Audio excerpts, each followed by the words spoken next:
यानी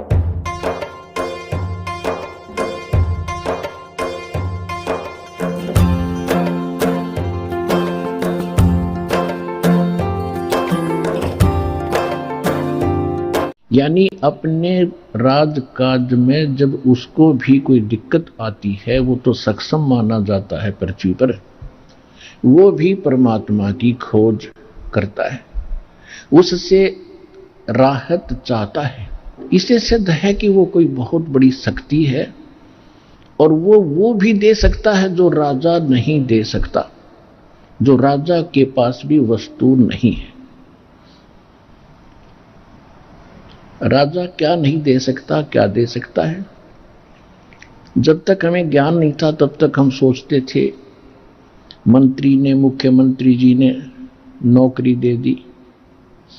नहीं, रोजगार भी परमात्मा देता है। करे करा वैसाइयां मन में लहर उठा और दादू सिरधर जीव के आप बगल हो जा।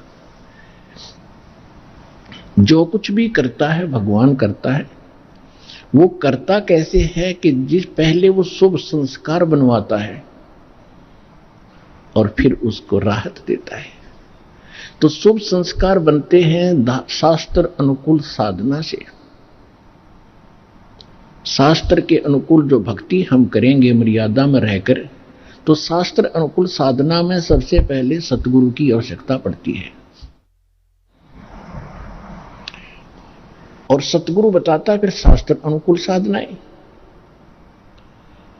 तो जब तक हमें शास्त्र अनुकूल साधना नहीं मिलती है और हमें कुछ राहत कहीं से हम महसूस कर रहे हैं, किसी देव ईष्ट या संत के खेमे में जाकर, उनके पास जाकर के, या किसी मंत्री मुख्यमंत्री या किसी अन्य अधिकारी से या किसी सेठ फैक्ट्री मालिक से, हम ये सोचते हैं कि इसने हमें कुछ राहत दे दी, तो वो हमारी एक सांसारिक सोच थी। ये सब कुछ परमात्मा व्यवस्था करते हैं, उन्हीं के लिए करते हैं जिनके पूर्व संस्कार पिछले जन्म जन्मांतर के कोई शुभ संस्कार हैं और वो पहले निर्धारित होते हैं। ऐसे सर्कमस्टांस बनाता है परमात्मा कि फिर उन्हीं को वो सुविधाएं प्राप्त होती हैं, अन्य को नहीं होती। तो राजा लोग भी जिस शक्ति की आस करते हैं तो वो कितनी प्रबल और कितनी सुखदाई, अर्थात वो सभी काम हमारे सर्व काज करने वाली वो पावर है। इसलिए उसकी खोज राजा लोग भी राज त्याग कर भी किया करते थे। दुर्भाग्य ये रहा कि उनको सतगुरु नहीं मिले, मार्ग नहीं मिला, परमात्मा के पाने की विधि नहीं मिली। एक आम कहावत हम सुना करते थे, गांव में प्रचलित थी हमारे यहां,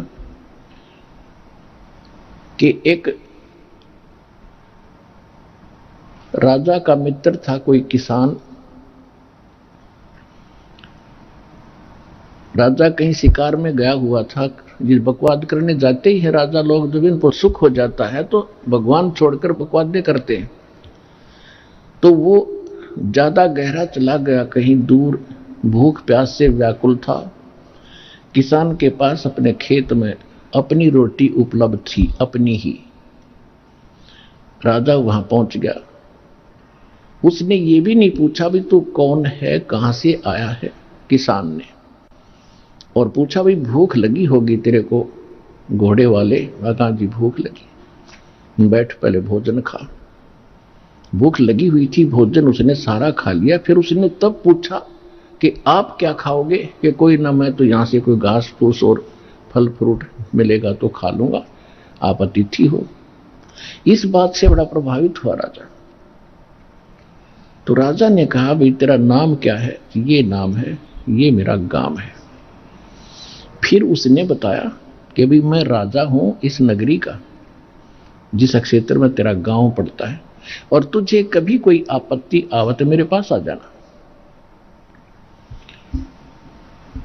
कुछ वर्ष उसको उसने एक ऐसा बना के दे दिया, अपना ऐसा कोई आइडेंटिटी उसको बनाकर दे दी कि तेरे को कोई नहीं रोकेगा, कभी आ जाना मेरे राजमहल तक, यानी मेरे रेजिडेंस तक भी आ जाना। तो इतना प्रभावित हुआ राजा उस किसान के इस बात को देख करके अपने मुंह से रोटी निकाल कर अतिथि को दे दी, यह छोटी बात नहीं, ये पिछले संस्कार ही होते। तो वहां पहुंचा, एक दिन उसको कोई बात याद आ गई कि अभी राजा से मिलकर आते हैं। कुछ सूखा गिर गया था, वो सूखा तो फिर सारी नगरी में गिर रहा था। जब वो पहुंचा, राजा मुसलमान था, बाहर बैठा अपना कोई नमाज कर रहा था, और वो सीधा ही पहुंच गया। वो दिखा करके वो पासपोर्ट राजा वाला, तो वो कहने लगे, जो सेवादार थे, नौकर थे, कि यहां बैठो भाई, राजा अपनी कुछ क्रिया कर रहा, उसके बाद बात करेंगे। वो सामने देख रहा था कि राजा क्या कर रहा है। जब राजा खड़ा हुआ, कुशल मंगल पूछा, तो उसने पूछा किसान ने कि पहले ये बताओ आप ये क्या कर रहे थे।